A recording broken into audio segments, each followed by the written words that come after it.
There really are quite a few things that you can use to dress up your fire and make it look more like, you know, it's in a fireplace or it's in a little campfire. One thing I like to use is coffee grounds. We have lots of these. Coffee grounds make nice ashes or coals. You can paint them.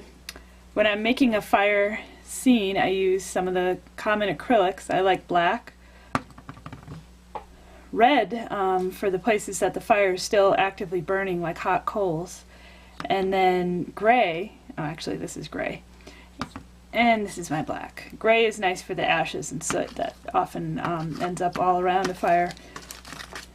And then depending on your scale, you can use some nice fine twigs.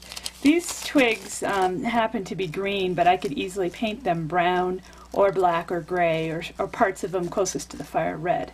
There's also things like cedar bark, smaller twigs from trees, things like that.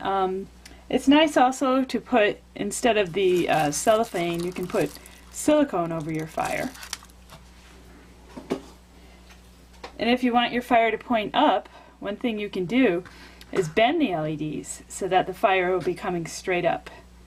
And by that, I mean stabilize the LED with your pliers and then bend right below the pliers, like this. Now my bulb is pointing straight up. Okay, so do that with each of the other two bulbs. And again, don't worry if anything breaks, we can replace it. Okay, now I have my fire.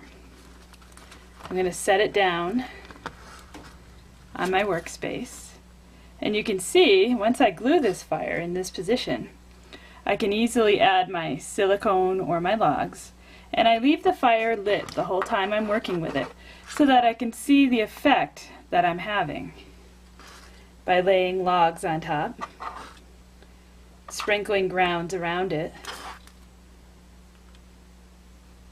and getting a nice fire effect.